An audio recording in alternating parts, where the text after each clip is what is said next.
Hey YouTube, I'm Sergeant Indy. Welcome back to my turn-based strategy tutorial for Game Maker Studio.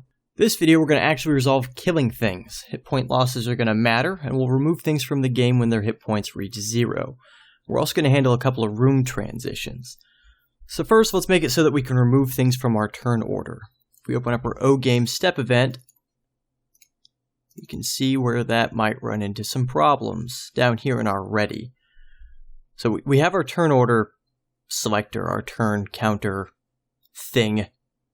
And if there isn't a current actor, we increment the turn and then we grab whose turn it is from the list.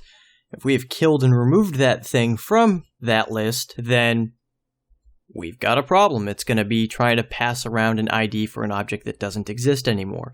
So, simple fix, right after current actor equals whatever when we select it, we're just going to come down here and if instance exists current actor.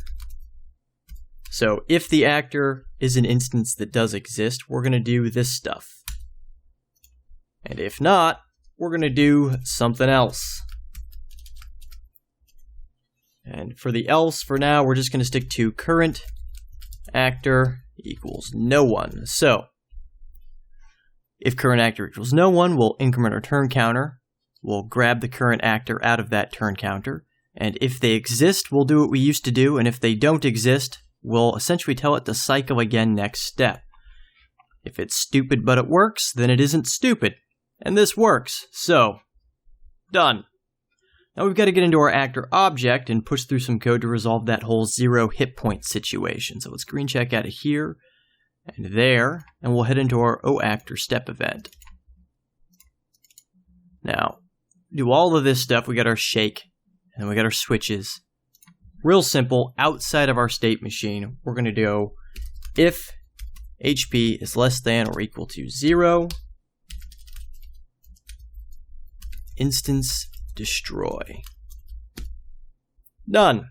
Well, not done, but testable. So let's test it. Green check out of here, and let's run it. There's a few problems, and you'll see them as soon as we... Oh, well that's part of the problem.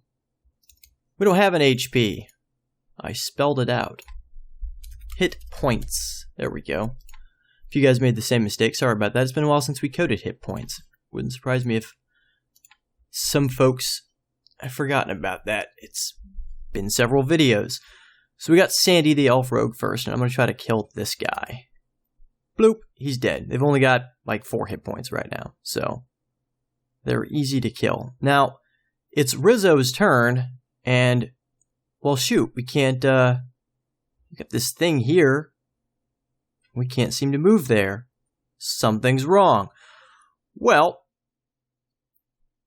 as you can see, and in fact, let's do another one. Let's try to guiding bolt that guy. Bloop, okay, and let's move here. Now, same with that guy. So what's up? Well, it's easy. We've got all that information that we store into that array variable, and we haven't cleaned any of that up, so that's a problem. So the bright side is it's not a complicated problem. There's another problem too. I should have kept that open longer. So our guys normally, they shake when they get hit, but if they die, they just sort of disappear, and that's it. And that's boring. We don't want boring, so we're going to fix that too. First, let's head into our actor step event. And, well, instance destroy. I didn't even think about this till just now. We have a couple of things to resolve here, because, like, what if you want to implement something like poison damage, something that hurts somebody on their own turn? So the first thing we need to do is map gridx gridY.occupant equals no one. That's it. That's all it's going to take to clear out our big fat array that we've got and make it so that the squares will be usable. People can walk into those squares, etc. The other problem is, what if, like, Danny is poisoned and Danny dies on his own turn? So we need to think about what we're going to do about that. So how about if oCursor dot selected actor equals ID, then cursor dot selected actor equals no one, and probably do game dot current actor equals no one as well. So that way, if, like I said, if Danny dies on his turn, which I don't think, that's not currently set up to happen in this game. Oh. You know what? Let's resolve this some other way. Let's do it the other way, because it's probably more likely that we implement, like we have an acid burn on our acid orb, and that acid orb right now is, it's viable to just kill these guys outright, but if you make tougher enemies, that will be a problem. So let's do if game.current actor equals ID, then game.current actor equals no one, and cursor.selected actor equals no one. So that way, if it's the enemy's turn, there isn't an actor selected. That old piece of code wouldn't have worked. It was only one way. It only would have worked on players. This way, it'll work on both players and enemies. Well, so if the current actor is whoever is dying, we got to clear that, and we'll clear the cursor either way. Like I said, if it's the enemy's turn, they'll have no one selected, but it won't hurt to make that happen again anyway. So that'll solve our whole problem, and also solve any sort of damage over time related problems that we might have had. But it's still boring. Our guys just poop, they're gone. Now there's a few ways we could handle this. We could just like say give it a shake and a shake magnitude and a new state called dying or something like that, and then just have this shake count down, and when it hits 0 as a part of the dying state check, we have it then destroy itself. Well, let's say that Danny whacks a target, the target dies, and then the game controller tries to move on to the next turn, and that next turn is whoever just died. We'd end up with, if they're still shaking, we'd end up having that unit essentially being given a new state, and then it would cycle back to dying again and likely reset. Like if we did the timer up here, it would essentially reset twice or 3 times or whatever. It could cause problems. Now, I don't think it would be a problem with how we have things set up on our code right now. We have a lot of action timers set up throughout all of this action timer. And those should be long enough to allow for a good shake right now. But if our design goals change in the long run, like if you were working on this game and you decided, oh, we need this thing to run much faster, then you'd end up with problems on your hand and a lot of code in different places to go through to try to fix it to make the timing of all of these things work. So, this is going to sound silly, but we're just going to make a new object. And what that object is going to do is it's going to shake and then die. So, when a character drops to 0 hit points, it's going to destroy itself. But before it destroys itself, it's going to create this new object right where it's standing, hand that object its own sprite, and then destroy itself. And then that object, it'll shake and then die. If you wanted to get into animations, you'd hand over the character's death animation and have the dying object destroy itself when the animation ends. For us, we're going to use a simple alarm. So let's just set all that up now. Let's green check out of here. And let's go into our effects and UI folder and create a new object. We're going to call it dying. And we're going to give it let's give it the hero sprite as a default. Actually, you know what? Let's give it the target sprite as the default, because hopefully the bad guys are dying a lot more than the good guys are. And what we're going to do in here is we can leave the depth set at 0 because that's where the heroes are. Add a create event, drag and block a code, and we're just going to do alarm 0 equals alarm 0 equals 8. There we go. That's much better. And I wasn't going to, but let's add a shake variable. Shake equals 8 as well. Sure. So it'll shake for 8 seconds before it dies, because that's what this alarm event's going to do. Spoiler alert. And we'll have it shake with this essentially becomes a shake. In fact, let's keep our naming conventions specific. This is our shake magnitude. So it'll shake 8 pixels for 8 frames and then disappear and die. So now we're going to add an alarm event alarm 0, dragging another block of code, and instance destroy. Simple. If you want, it's all sorts of like blood and guts effects. You could add some sort of blood spawner here. I'm not really getting into any of that here. You know how to do simple particle effects from what I've done. You just make them red. Now we're going to add a draw event. Drag in another block of code and draw sprite, extended, and this is just going to be just like everywhere else that we've added something that can shake. Sprite index, subimage of -1, x and y equal to x and y, x scale of 1, y scale of 1, rotation of 0, color of c underscore white, and alpha of 1. And in our x and y, we want plus irandom range, negative shake mag to shake mag, and we want the same thing for our y. Just like that. So, leave that up for a couple seconds. I've been going pretty quick on my code lately. I hope you guys are able to pause it and see what you need.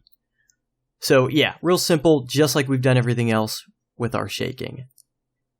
That's it. Done. Now, if you wanted to do something fancy, say you had really elaborate death animations, you could add a provision in the game controller's new code to have it not advance to the next turn while an O-dying object exists. That way, somebody kills something, you could have it do its over-the-top death animation before moving on to the next turn for sure. You could also put similar provisions into the movement and attack codes. It'd be a pretty simple way to handle the timing of those sorts of over-the-top death animations. As it stands, even if we fiddled with the timing and cut back on the attack timers, there's no problem with the way we're doing things now. So even if Sandy shoots a goblin and wants to move into its square, once the movement range pops up, the square is able to be clicked on, and the bad guy will be done dying by the time she moves over there anyway. So that's done. We've got things that die. I'm going to make one minor adjustment to the room, and then we'll test it out. Although, actually, we can't quite do that yet. I have completely forgotten. What we need to do in here, go into our actor step event. Right before we destroy ourselves, we want an instance with instance create x, y, o dying. And remember, all we got to do here is hand it sprite index equals other dot sprite index. Like I was saying earlier, if you had a specific death animation, you'd hand that over instead of your standard sprite index. And you could even save a sprite to a variable, like in your create event, you could do like death sprite equals s hero death. And of course, that's not a variable yet, it's not a sprite yet, but you could set up something like that and then just pass that variable if you wanted to. Make things a bit easier to keep track of and read. Green check out of here and there. Okay, now we can run it and test it out. Let's hope it runs fine.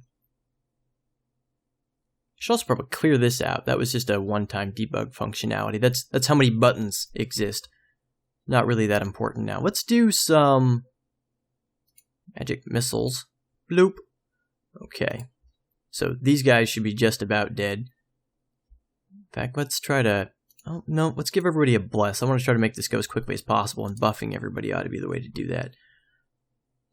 I'm going to get Danny down here to kill that guy. I'm going to start moving Sandy all the way over here to shoot him. It's going to take her a couple rounds to get there. Let's get Sunny heading over there too. And Rizzo's kind of slow and Danny's kind of slow. They're not going to make it. That was probably the smartest way to handle this. So let's move Sandy here and let's hope she can kill this guy.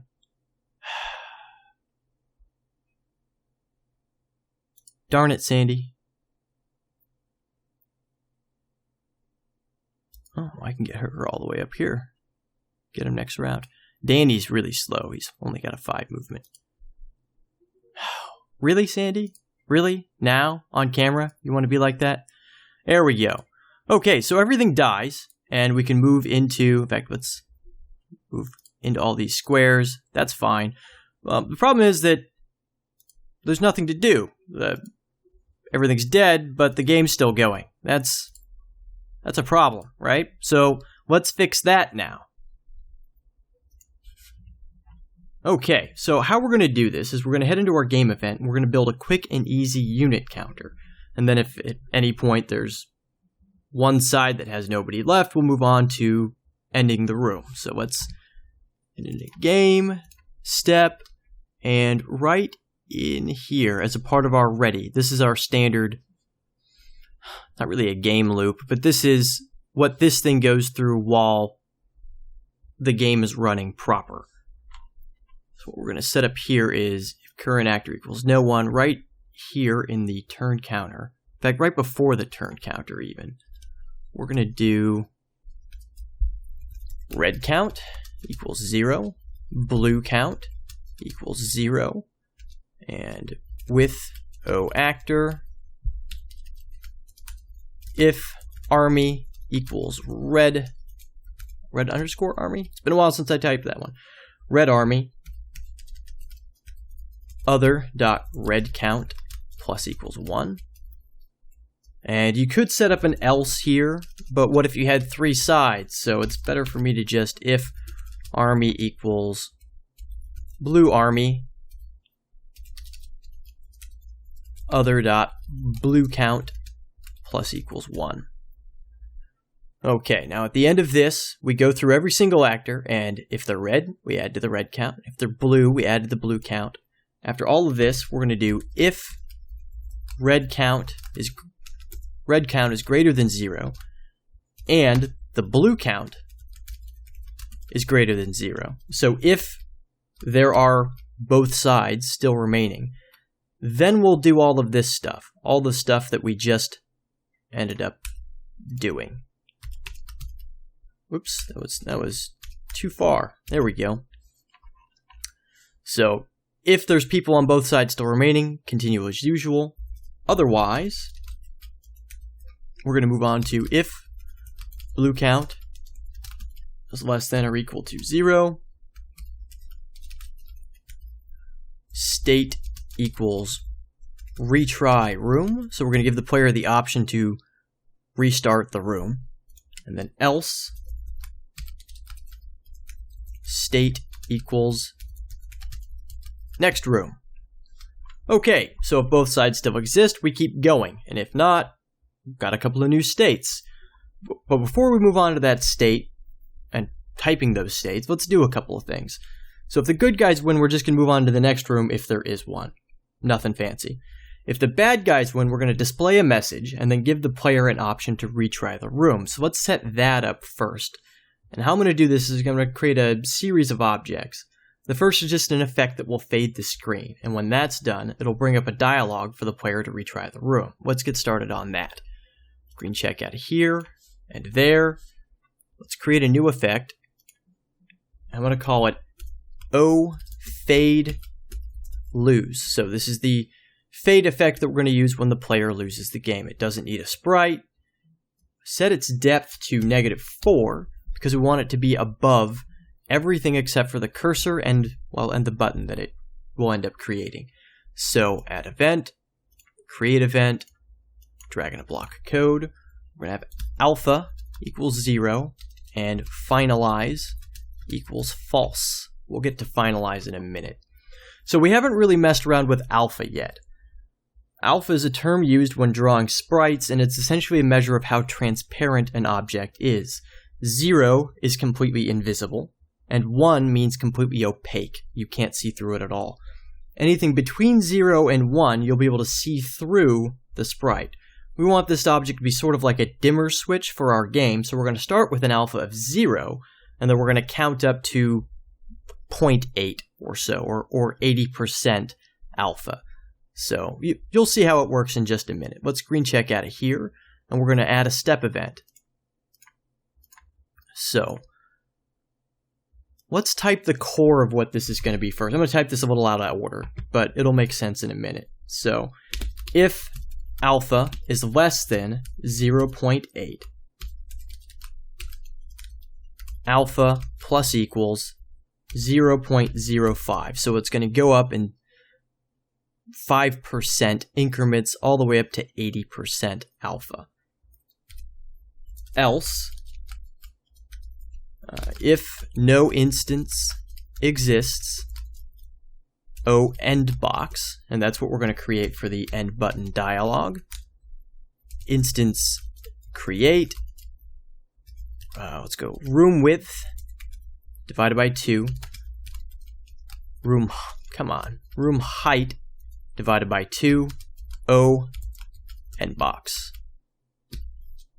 Okay, so we're going to step through the alpha, and then when we hit 80%, if we haven't already made an end box, we'll make an end box. Great. Now what that end box is going to do is when you click on it, it's going to activate the finalize variable. Let's type that now. So if finalize, we're going to do if alpha is less than or equal to 1, alpha plus equals 0.05, else room restart. And we need to tab that over. So if finalize, and then all of this becomes an else. I'm going to need another squiggly down there, and we can just bloop that over. Okay, so if finalize has been turned true, so if the player has clicked on the button, we finish fading all the way to complete opacity, complete black screen, and then room restart. If finalize hasn't been done, we've just created the object, then we start from 0, we fade up to 80%, and when we hit 80%, we make that dialog box. Great. Green check out of here, and you'll understand how all of this works a bit better once you see it in action. Green check out of here, add a draw event, and this is how we're going to fade the whole thing to black. So, draw set color, C_black, or color with a U for you folks across the pond. Draw set alpha, set it to alpha, and that'll set it. If you don't set this back to 1, it'll turn everything transparent, so be careful about that. Works the same way as draw set color does, is it sets it for everything. Draw rectangle. Tangle. That's one of those words I consistently mess up. 0, 0. So that's our start is at the top left corner, and we're going to go to room width and room height and outline false. Then draw set color C_white. Set that back to default. And draw set alpha 1. Set that back to default as well. So in this case, we're fading the whole room because the whole room is the whole screen. If you're working with some sort of camera system and a very large room, you would obviously want to just draw the rectangle around the camera to avoid unnecessary drawing. Now, you'd have to have a really big room for something like this to really impact your performance, but it's good practice anyway, and some folks do make games with gigantic rooms, but this is it. This is the whole fade out. Now let's move on to the end button. And I use a system similar to this for anything from screen flash to fading in, fading out, fading to different colors, or even just dimming a whole area. It's really handy. Obviously, if you wanted to do a screen flash, you'd move up in increments of like 20 or so, and then back down in very fast increments. So it's just a quick flash. Green check out of here and there, and we're going to create a sprite for a new button. So we've got our confirm button up here.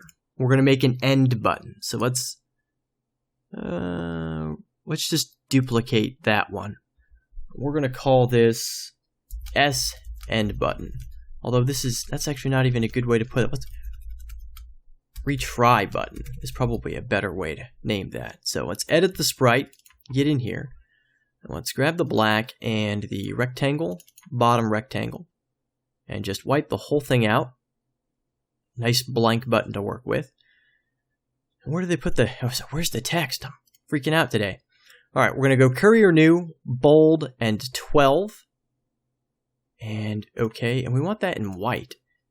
And just type retry.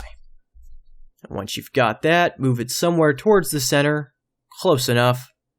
Green check out of here, there, and there. Okay. Now we're going to make an object. Let's call it... I've already called it end box somewhere else in the code. Probably should have called it retry box, but whatever.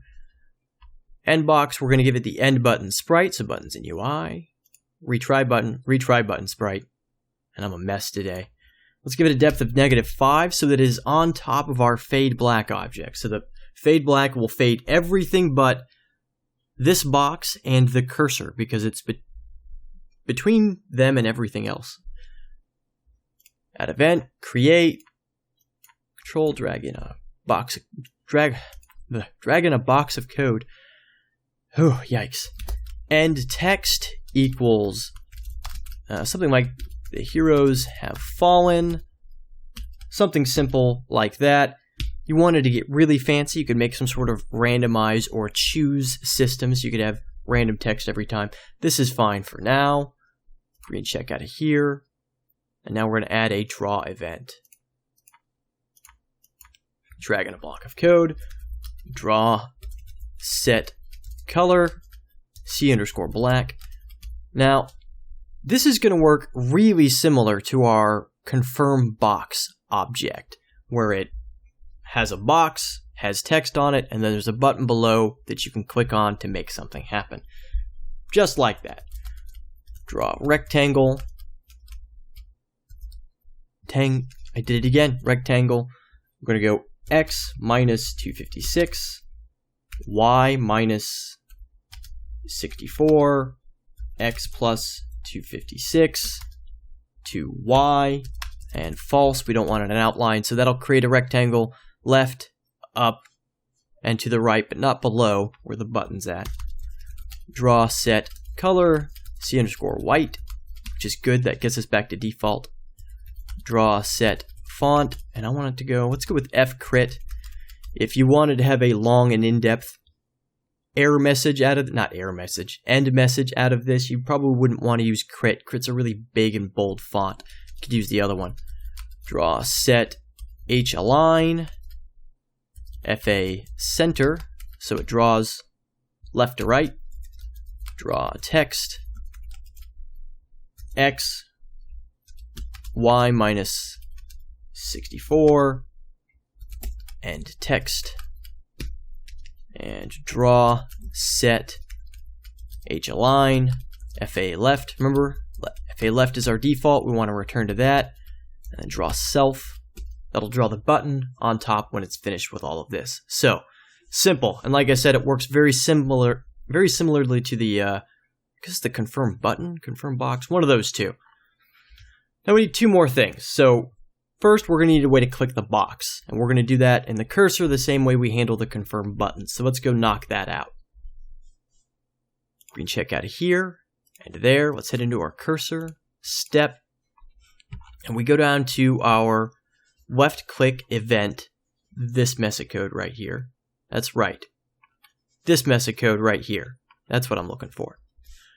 And just at the bottom of this, we're going to do if instance place x, y, o, end box. So if we're hovering over an end box object, we're going to do with o fade lose, finalize equals true,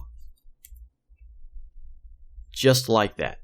And then, oh, one more. We need to with o end box instance destroy. So if we're hovering over that button, it's going to finalize the fade loss, so it'll fade completely to black while destroying the end box button. So the last thing that we need to do to test this is we need a way to kill all of our guys.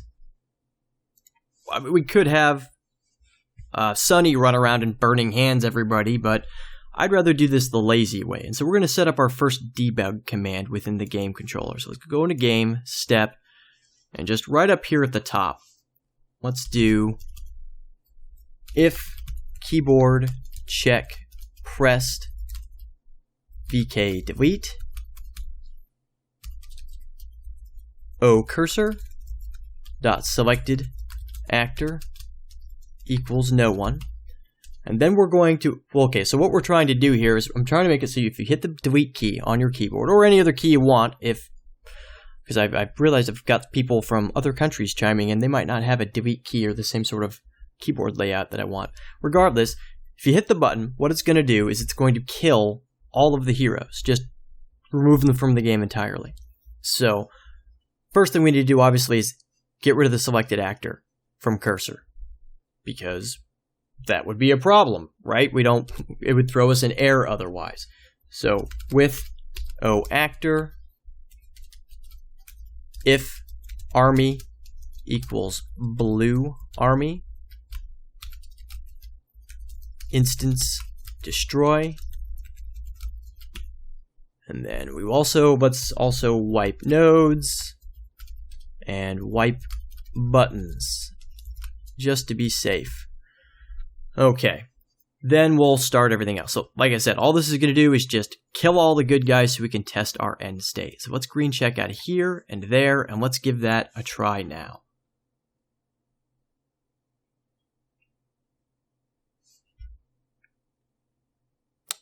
It would help if I could type. Okay, so let's go fix that. Some of you guys probably saw that and are...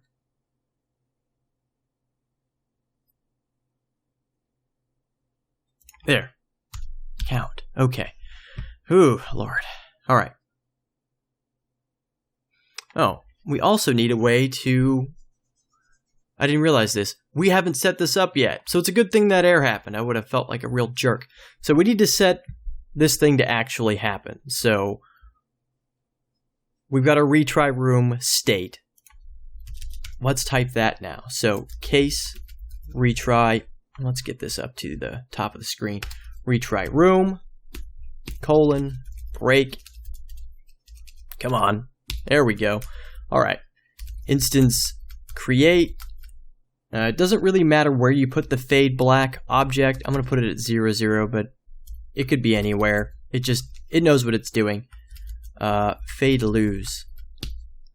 And then we want to state equals waiting. And waiting is a state we haven't written yet. We're never going to write a waiting state. Essentially, while it's in the waiting state, it's just sitting around twiddling its thumbs, waiting for someone else to tell it what to do. So, green check out of here, and now we'll be able to finally test this thing right. Wow. Bad take. So I'm gonna hit delete. You gonna do the thing? Zuli, do the thing. Alright, so I've screwed something up. Let's go see what I've screwed up.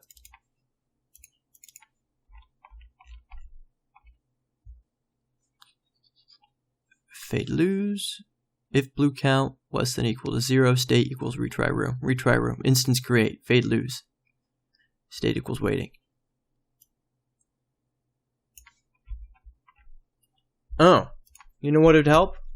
OGame dot current actor equals no one. Because that's not... So let me show you what's happening there. What happened is that we killed everybody.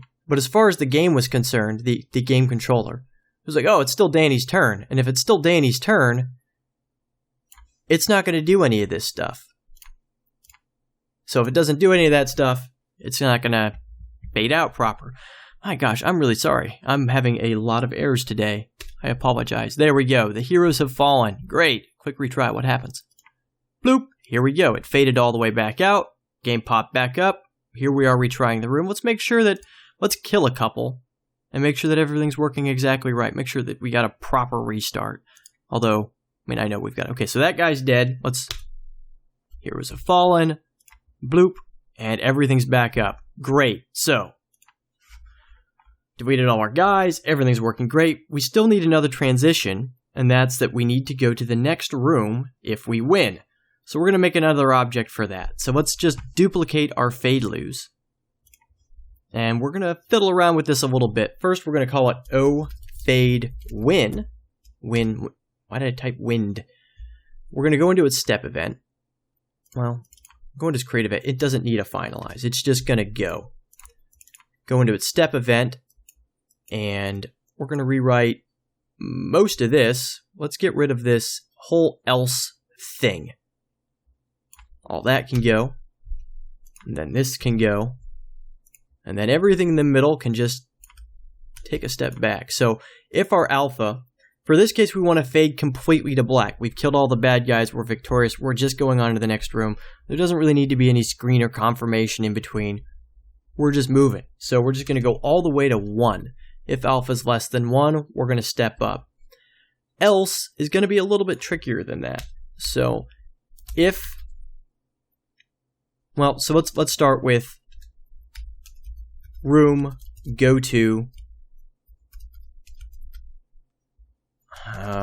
Okay, so we have a problem. We could just have a room next room, and that'll give you a, gosh, how do I want to try to explain this? So all room next does is give you the next room relative to whichever room you hand to it. So this will return the next room. We don't have a next room currently, but we will. But it will return the next one relative to room is a built-in variable that holds on to whichever room we're currently in. So room next will get the one after this one. The problem is if there isn't a room to go to, we just go to room next, which is, let's type that one out real quick. That's probably what I should have led with. Room, go to, next. Let me start over. So else, room go to next. That's what we ultimately want to happen. Unfortunately, it doesn't work like that because, like right now, if I was to run this, if we were to kill all the bad guys, we don't have a next room. It would cause an error because there's no next room to go to. It would freak out. So we need to test to make sure that the next room exists. So if room exists, room next room. That's 3, okay. And that looks silly, and it is silly. So we have to check room exists, which room? The next room from this room.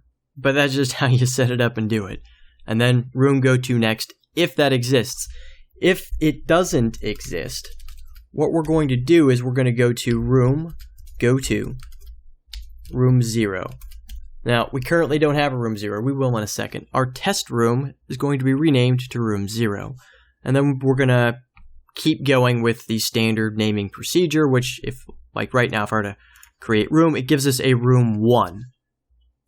So we're going to go back to using GameMaker's default naming thing. Oh, gosh. Really sorry, guys. All right, let's get back on target. So obviously we need a second room. So we're just going to go create one real quick. And while we're here, let's go into test room, into the settings, and we're going to rename this one room 0, not 09. That'd cause a problem. Green check. So again, if there's no next room, it'll loop back to this one. And let's do one more thing while we're at room 0. I'm not sure how you folks playing the home game have your objects set up, but I'm going to go ahead and drag this guy over here. So it's easier to kill the 4 of them, and that'll be easier to test. I don't have to go swinging way over there. Green check out of here. Room 1. You know what? To heck with it. Let's go make our... Whoa. You're freaking out, buddy. Let's get our fancy, bold, funky purple background color. And what we're going to do here is let's just make another room. Something really simple. How about if we just do a wall all the way around again? And that's Control and Shift to click and drag. Down to about there is about fine. Head over here, that's fine. Back up, that's fine. And over. Again, we're just testing. If you guys want to get fancier with this, go ahead and pause it. Do whatever you want. In fact, make as many rooms as you want. Go crazy testing them. That's all fine too. Just put some rubble here and there. Not really that big a deal. Now we're going to need our actors. And then in this case, remember you got to put one of each. So there's Danny. There's Sandy. There's Rizzo. And here is Sunny. And we're going to start with our heroes surrounded like an ambush. Boom, boom, boom, boom. Okay, easy. One more thing. Super important. Every room is going to need a game controller. Just bloop them in the corner. Actually, it doesn't really matter where you put them. I like to put controllers in the top left corner because then they're out of the way of what's actually important happening in the room. But if you don't create this, when you go to this room, you'll get an error because all of these things end up trying to reference nodes. Nodes don't exist. So, there. Game control in the corner. Make sure you place one of each of the heroes. Place as many bad guys as you want in the terrain. You're good. Green check out of here. Now let's give ourselves another test.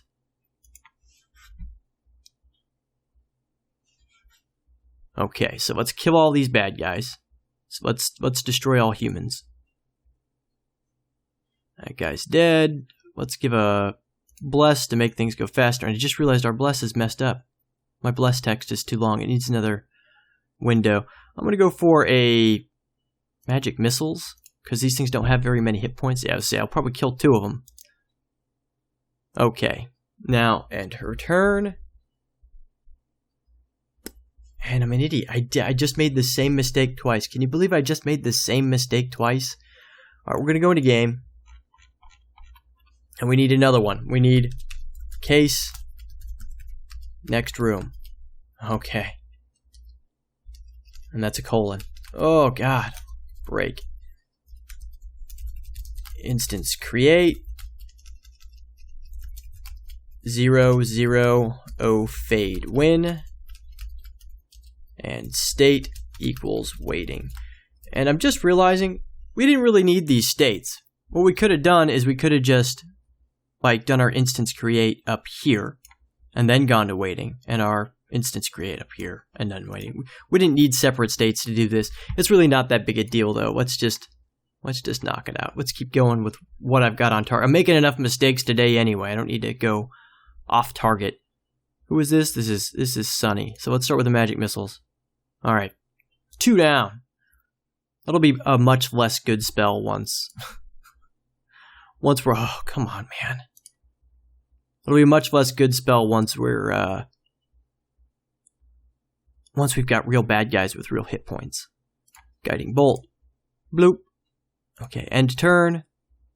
It phases out. Goes to the next room. Cool. Now while we're here, let's test that out. Let's kill all our guys off and let's make sure that it's restarting proper. Cool. That's working great too. So let's go through this one. And then we're going to see about if it rolls over properly when we're finished with this level. And it does. Excellent. So all that's working great.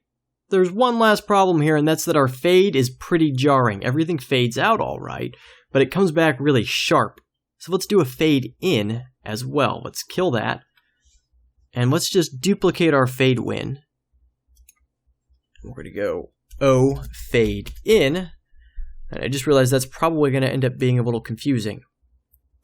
But here, we're going to go, and our alpha is going to be 1.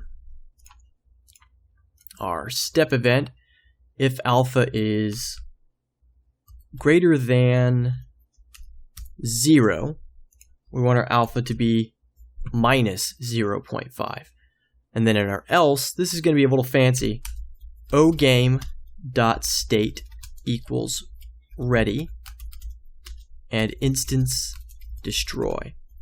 So why are we doing this? Well, so all this thing is going to do is it's going to start all black. Then it's going to fade in.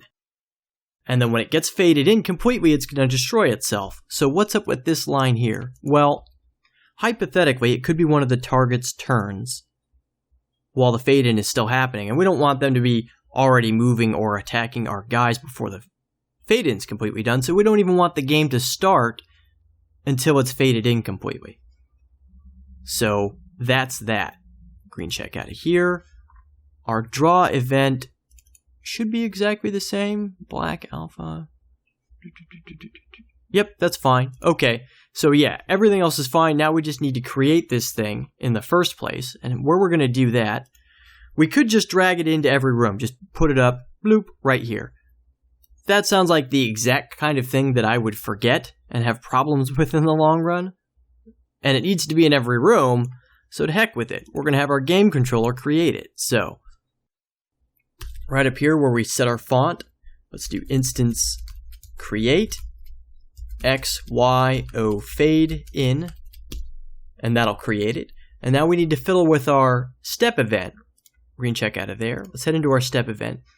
Initializing, we still want to do this. We want to build all the nodes and all of that. We want to do that even while it's fading in, that's fine. Roll initiative, that's fine too. We can go ahead and roll initiative before it's faded in. But where it gets to state ready, we're going to change this to waiting. So now it's going to build all the nodes in its create event. It's going to switch to the initializing state. It's going to swap out all the terrain like we did. Great. And then it's going to have everybody roll initiative. But then it's going to wait until the fade in is completed before it starts going to the ready thing and doing its turns. Let's green check out of here, and let's make sure that everything's working. So this is our last bit of testing for today. Fade in's great. I'm going to kill all our dudes. Fade out, fade to black, fade back in. Great. So that wraps this one up. If you guys want to make a bunch of levels, go for it. Don't get too ahead of yourselves though, because we will be adding more bad guys eventually. Just a couple more. This tutorial series is probably getting towards wrapping up. But at any rate, next video, we're finally going to get to rudimentary AI. I think I've finally got a handle on something that's easy enough for me to instruct and to knock out in a hour-long video. So we're going to give it a go. We're going to go for it. It's going to be pretty simple, but it's a start. I'll probably put together another series with more advanced concepts. But at any rate, there's room transitions, there's killing stuff. Thanks for watching, everybody. I'll see you next time.